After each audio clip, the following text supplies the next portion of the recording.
Decíamos al comienzo del programa que íbamos a hablar sobre el sistema de salud, ¿no? Y hoy hay bastantes interrogantes con respecto a cómo está Salta en esta situación que se vive a través de las pantallas de la televisión nacional, donde Buenos Aires, capital federal, lo que es La Plata, está pasando por una situación bastante crítica, así que también vamos a hacer oportuna la visita del ministro de Salud, Enrique Heredia. ¿Qué tal, doctor? Buenas noches, bienvenido. Para consultarle, ¿no?, justamente este tema que nos toca a través de la pantalla, pero también bastante de cerca. ¿Salta está preparada por una situación similar? Sabemos que existe un comité de crisis que ha actuado en distintos eventos, como por ejemplo los sismos o algunas inundaciones en el norte de la provincia. ¿Cómo estamos en este sentido? Bueno, la verdad que entrenamiento en cuanto a inundaciones uno tiene, lo que no tiene es la previsibilidad cuando la situación supera la media o lo que se espera. Nosotros tenemos zonas de nuestra provincia que se anegan por, digamos, el desborde de los ríos, los cauces naturales, se hacen métodos de defensa, se protege el sistema con una mejora en el alcantarillado, pero cuando llueve en tan poco tiempo, una magnitud de la que ha llovido en La Plata principalmente o en la ciudad de Buenos Aires, muchas veces esas condiciones no hacen posible, digamos, minimizar los efectos de la catástrofe. Yo creo que en Salta lo que más experiencia tenemos es respecto de los sismos y de hecho periódicamente, anualmente, se hace algún tipo de ejercicio simulacro, pero claro, esos simulacros tienen una condición de idealidad donde se responde con ciertos tiempos acotados y la coordinación, de tal manera que los organismos están presentes, el sistema, digamos, de alguna manera tiene elementos para responder, pero yo creo que ante una catástrofe, y fíjese, esto ocurre en muchos países inclusive desarrollados, Canadá, Europa, Estados Unidos, muchas veces frente a esta catástrofe de la naturaleza, desbordes de ríos, lluvias, terremotos, creo que los sistemas no están totalmente preparados para hacer frente. Sin embargo, los protocolos nos dicen que cómo están constituidos los comités, sabemos quiénes responden, por ejemplo, el director de Defensa Civil tiene contacto directo. ¿Pero tienen reuniones de entrenamiento antes de una catástrofe? Por supuesto que sí, hay reuniones de ciertas cabezas, digamos, en los cuales figuran las fuerzas de seguridad, figura el ministro de Salud, el ministro de Desarrollo, el ministro de Seguridad, como medio, digamos, de ponerse al frente de la situación. Ahora, le soy sincero, y esto lo debe presentir cualquier ciudadano, el hecho de nosotros reunirnos y ver posibles contingencias dista mucho de tener situaciones como la han tenido algunas viviendas o algunas familias con 1,80 m de agua en su casa y a veces sin poder salvar vidas, que esto es lo que uno más teme respecto del anciano, el discapacitado, el niño pequeño. Ahora, más allá de la contingencia, ¿no? Y por esta experiencia de lo sucedido recientemente en Buenos Aires, quizás un sistema de alerta inmediato hubiese avisado a muchas personas que podrían haberse puesto a salvo, como dice usted, el caso de ancianos y demás. ¿Este protocolo que usted menciona contempla un sistema de alerta? Sí, contempla, y acuérdese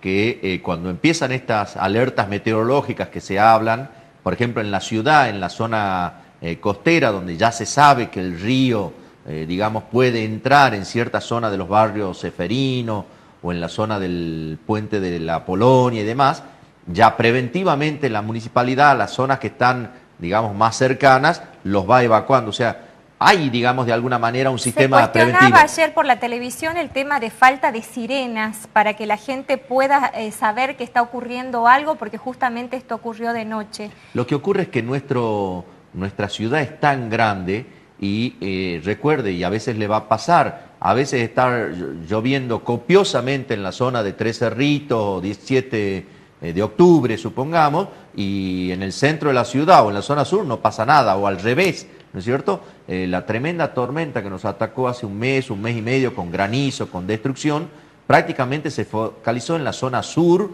y en el Valle del Lerma, y prácticamente los vecinos del microcentro de Granbur, San Lorenzo, ni se enteraron que había llovido. Vieron, digamos, la maraña negra digamos, del clima y vieron los truenos y demás, pero después se enteraron por las noticias la situación y cómo había sido. Así que considero que es, no sé si un tema pendiente, sino un tema a seguir profundizando, porque le doy una idea, si nosotros sabemos que todos los años los ríos desbordan por su caudal, pues por lo menos hay que tener ya un sistema que permita migrar a nado o migrar con lanchas en esa zona. Nosotros en salud tenemos un sistema de puente aéreo de hace varios años. Sí, porque ahora pasa, por ejemplo, el después de la lluvia, ¿no? La alerta a la gente por las distintas pestes y enfermedades que pueden venir. Claro, y además se mueren los animales, queda, digamos, la condición física queda también en una extrema, en los lugares donde hay pozos ciegos, los pozos drenan en ese agua, se producen mayores fuentes de contagio, con lo cual hay una serie de condicionantes que vienen para el día después o los días sucesivos. Además la gente necesita agua potable, la luz se corta el gas, es decir, hay una serie de elementos que, digamos, no estamos acostumbrados nosotros a convivir, digamos, en el día después, 2 o 3 días sin energía eléctrica, 2 o 3 días sin alimento o agua potable, que son los que producen, digamos, este tipo de fenómenos. De todos modos, creo que a la gente hay que plantearle algunos aspectos que sí son importantes de la gente y que no se tienen en cuenta, y que lo han dicho anoche, por lo menos muchas personas que veían, el tema del manejo de la basura, la desaprensión que muchos vecinos tienen respecto del uso de su basura y dejarla en cualquier sitio. En Buenos Aires en estos 6 días no hubo una buena recolección de residuos y se había acumulado tremenda cantidad de basura en los sistemas de calle, y bueno, todo eso va entorpeciendo. Tiene que ver con la responsabilidad también de la gente. De cada individuo, ¿no es cierto? Y en cuanto a la protección. Y lo que sí es bueno rescatar es que ocurridos todas estas tragedias, aflora el sentimiento más humano de la gente en cuanto a la solidaridad con sus vecinos, con los que menos tienen, y entonces algunas cosas de lo malo nos quedan como enseñanza. Ministro, vamos a temas a pequeños problemas que se están registrando en salud pública. Se ha dado la renuncia de directores de área en el Hospital Público Materno Infantil, y tras de esto, bueno, se sale a decir de que están faltando médicos. El mismo círculo médico está destacando esto a través de una solicitada, ¿no? El hecho de que por allí los médicos no se sabe si están faltando o realmente no quieren estar en el Estado. ¿Cuál es la situación? Yo creo que en el Estado yo tengo una buena cantidad de oferta de profesionales para el sistema, e inclusive ya previendo el nuevo hospital de la zona sudeste, tenemos inclusive oferta de especialistas de otras provincias. ¿Hay fecha de inauguración del hospital? Eso yo calculo que va a ser al final del, yo diría, primer semestre y tirando a las vacaciones, porque lo que nos está faltando fundamentalmente es tener completo el equipamiento para que los que vayan a trabajar allí, tanto profesionales como no profesionales, aprendan no solo el manejo, las condiciones técnicas, sino el mantenimiento para que esos equipos tengan una durabilidad. Toda la parte de diseño administrativo, el planeamiento de la atención, la referencia y contrarreferencia con los centros de salud, se está haciendo desde hace unos 3 meses aproximadamente. Así que calculamos que vamos a llegar bien con esos tiempos a tener un hospital que empiece a hacer unos 15 o 20 días de una prueba en seco, que se llama, que es el hospital trabajando y atendiendo, pero sin pacientes, y a posteriori de eso ya va a estar listo para inaugurar, y al otro día o ese mismo día se esté atendiendo en la guardia y en los distintos consultorios. Probablemente lo que no se haga en ese momento sean cirugías programadas, pero todo eso pretende tener ese hospital, anestesistas, traumatólogos, médicos de emergencia, la posibilidad de hacer un parto. Y yendo a lo que decía Marcela, ¿los profesionales quieren trabajar en el sector público? Mire, yo creo que muchos quieren, y muchos otros, por una opción de vida o de modo de trabajar, no quieren trabajar en el sistema público. Hay mucha gente o muchos colegas, digamos, que como elección no han optado por el hospital público, y otros tienen una parte en sus intereses privados y una parte en el hospital público, que es la gran mayoría. ¿Se habló en algún momento de hacer una convocatoria a especialistas, especialmente de la parte de pediatría, hacia otras provincias? ¿Eso sigue en pie? Sí, y de hecho ayer me estuvieron hablando por una salteña que estaba haciendo su residencia en otra provincia y hoy quiere venir a trabajar y obviamente pedimos todos los antecedentes y si tenemos las vacantes las vamos incorporando. Y refiriéndose a la renuncia que usted me hacía en el Hospital Materno Infantil, en realidad lo que renunciaron estos colegas es a la función de comandar, de ser jefe del sitio. Y esto también tiene una tremenda implicancia porque desafortunadamente cuando ocurren problemas son los jefes los que tienen que dar la cara y entonces muchas veces le faltaba un médico de guardia y se tenía que quedar el jefe a hacer la guardia por el que no vino. Y no es un problema que no querían hacer la guardia, sino que a medida que van haciendo guardia los colegas van incrementando su salario.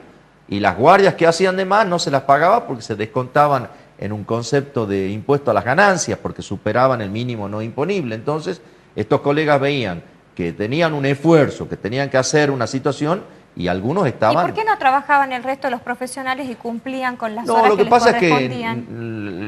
no es que no cumplan, sino que nuestros colegas tienen la posibilidad de permisos o licencias, ya sea por razones de fuerza mayor, por capacitación, por enfermedad. Lo cual implica una recarga horaria hacia otros profesionales o un reemplazo. Exacto. ¿No hay reemplazos dentro de salud pública? Sí hay, fíjese que estos 6 días hemos trabajado más o menos con unos 450 a 500 pacientes por día, con guardias en todos los servicios. 300 de estas consultas han sido de pediatría y 150 más o menos, 170, depende del día, de adultos, sobre todo mujeres por el tema de la maternidad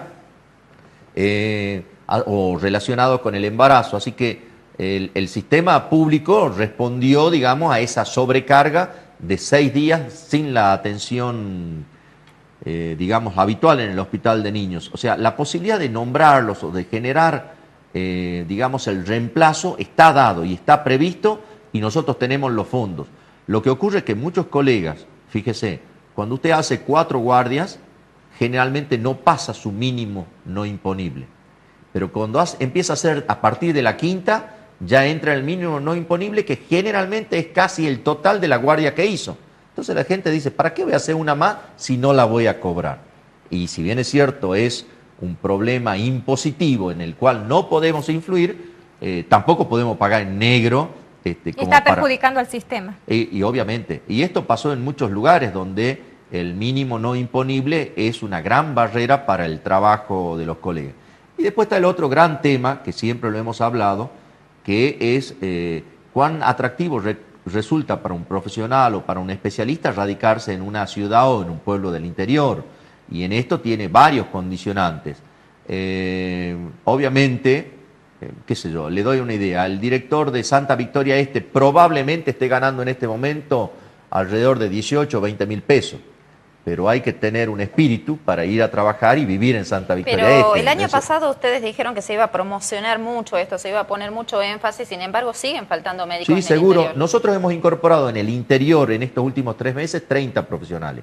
13 de ellos, por ejemplo, en Tartagal, 6 de ellos en Orán, que eran lugares demandados. Hemos incorporado en la colonia Santa Rosa, en Pichanal, hemos incorporado en Embarcación, es decir, sitios que son, digamos, un poco cuco para ir a vivir. Sin embargo, nos falta Morillo, nos falta Alto la Sierra, nos falta Urundel, o sea, sitios donde realmente todavía no hemos encontrado gente que quiera ir a vivir y radicarse en esos pueblos un par de años, 2 o 3, como dice la ley, ¿no? Doctor, usted recién hablaba de la responsabilidad que le cabe a quien es titular de un área dentro de la salud. En este caso, se han tomado medidas en las últimas horas haciendo un reemplazo del titular del hospital de Rosario de la Frontera por falencias administrativas.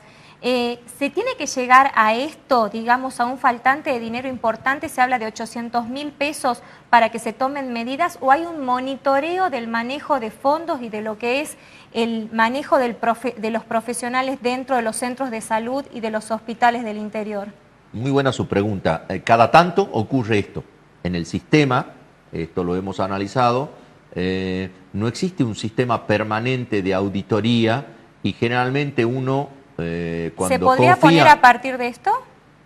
Es muy difícil decirlo porque con la misma situación ideal, otros funcionarios no hicieron esto y esto surge de una queja o de una especie de denuncia. ¿Qué hacemos nosotros con esto? Nos ponemos primero a hacer una investigación a priori. ¿Realmente existe esto o no? Y cuando tenemos acabada prueba o una situación que amerite tomar la decisión del reemplazo, con los gerentes nos pasa lo mismo que con el médico que va a ser de guardia. Nosotros no tenemos una lista de postulantes y una fila que está esperando que lo llamen a ser gerente. Es una gran responsabilidad, es un gran compromiso y la verdad que la gran mayoría no gana mucho con ser gerente, salvo raras excepciones, ¿no es cierto? O sea, porque ahora gana en su doctor, prestigio. ¿tiene Entonces, que haber un faltante de dinero no, para pero es que el se faltante intervenga todavía el no. hospital? Esto es lo que planteaba, ¿no? Sí, o sea, si realmente está porque comprobado, es un no está hospital comprobado. que está siendo denunciado por falta de médicos, por mal servicio y demás. Y esto realmente surge ahora por el faltante de dinero. No, el tema es así. Con el dinero que normalmente tendría que funcionar el hospital, se han contraído compromisos por mayor al dinero que tenía que entregar. Entonces, al hospital le está faltando dinero para pagar esos compromisos porque gastó de más. Haga de cuenta que esto pasó en su casa. Usted gana 5 pesos y empezó a gastar por 12. Claro, cuando le vengan a hacer una auditoría, a usted le están faltando 7, pero es deuda. No es que le está faltando el dinero porque se lo gastaron y no hicieron lo que tenían que hacer. De todos modos, eso va a haber toda una auditoría para dejar en claro de que el dinero que el hospital recibía, además del presupuesto de la salud, se debía utilizar para ciertas cosas y para otras no. Doctor, nos quedan Esto es lo que surge de esta intervención, digamos, en el hospital de Rosario. Nos quedan dos temas muy cortitos, dengue y vacunación antigripal. Se ha dicho que Salta está a la cabeza con los casos de dengue. ¿Es así? Lo dijo Nación. Es cierto, y aparte decirle que nosotros desde el año 97 venimos denunciando casos de dengue, o sea que si usted suma todas las provincias, Salta siempre va a tener mayor cantidad. La gran mayoría, Salta no tiene endemia de dengue, o sea, el dengue solamente nos aparece a nosotros en el verano, generalmente importado de los países vecinos que tienen. En el mundo hay más de 44 países que tienen dengue, inclusive los de Estados Unidos. Más allá de los casos, ¿cuál es el tratamiento que se está dando? O sea, la gente plantea número de casos. El número de casos para nosotros es historia. ¿Por qué? Porque es un dato que pasa para la persona que tuvo dengue y que gracias a Dios y al sistema de salud no se murió de dengue. Eso es la historia del número de casos. Para nosotros es que cada persona que aparece en este momento, en cualquier lugar, supongamos, yo ministro, vengo al consultorio atendido por ustedes con dolor de cabeza, dolor de cuerpo y fiebre. Y usted me pregunta, ¿dónde estuvo? Mire, la verdad que este fin de semana me fui a Santa Cruz de la Sierra. Entonces, inmediatamente el sistema de salud piensa es dengue hasta que se demuestre lo contrario. Y se lo denuncia como tal. Puede ser o puede no ser, ya no nos interesa. ¿Qué hay que hacer con ese enfermo? Que no lo piquen los mosquitos, o sea, se lo llena de repelente 2 a 3 veces al día, se lo visita en la casa, se ve si hay criaderos, se fumiga alrededor de las manzanas y entonces se hace lo que se llama el bloqueo del caso sospechoso, que nosotros lo tratamos como si fuera dengue. Si no lo tenía, no importa, porque en la casa tenía criaderos, tenía posibilidades de ser y entonces esa tarea que nos implica a veces tener la capacidad de responder frente a 100 pacientes día en un determinado hospital, ¿no es cierto? ¿Por qué? Porque los días peligrosos son 5 del dengue. Esos 5 días que usted vino con síntomas, yo lo tengo que ver al otro día cómo está, y al otro día cómo está, y al otro día cómo está, y al quinto día decir, bueno, se acabó, no tiene problemas. Doctor Heredia, eso es lo que hacemos con dengue. Antes de la vacuna antigripal, ¿están faltando ambulancias realmente? Porque desde los centros de salud, desde el SAMEC y desde el interior están denunciando esto. Sí, es cierto. Nosotros el parque automotor que tenemos lo hemos renovado recién, la última vez en el 2009 completo. Han llegado algunas de Nación, el año pasado 5, este año 6 más y probablemente lleguen 8 más. Pero la provincia está comprando 65. 15 hemos comprado. ¿Cuándo se incorporan al sistema? Claro, estas 15 primeras que le decía de las 65 se adquirieron con fondos del presupuesto 2012 y están entrando en los próximos días. Y acá está la primicia. 2 de esas ambulancias va a ir, una para el Hospital Materno Infantil, una para el viejo Hospital del Milagro y otra para el Hospital San Bernardo, para sus traslados de baja complejidad. Pacientitos que a veces tienen que hacer un control ambulatorio, hay que llevarlo a otro servicio. Y las otras 50 calculamos que en los próximos 30, 45 días se han adjudicado estas el 28 de febrero, ha sido la licitación, así que tenían 90 días corridos de plazo para entregarlo, así que yo calculo que entre fines de abril y mediados de mayo vamos a estar entregando las otras 50. Pero, fíjese, el 2009 fue la última vez que el gobierno entregó creo que 60 ambulancias, más de 100 motos y cerca de 700 bicicletas en una gran compra que se hizo en su momento. Así que el tema del parque automotor es otra demanda que hay que cuidarla. Por ahí en algunos lugares tenemos 2 ambulancias, vuelca una y no tenemos la posibilidad de que el seguro en 48 horas nos dé otra ambulancia. Doctor, ¿no? Enrique Heredia, se nos terminó el tiempo. Como siempre. Instamos a la población, a los grupos de riesgo, sobre todo a vacunarse con esta campaña de vacunación que se lanzó en el día de hoy. Que no se olviden. Que no se olviden. Muchísimas gracias. A ustedes. Nosotros nos vamos a una pausa y enseguida regresamos.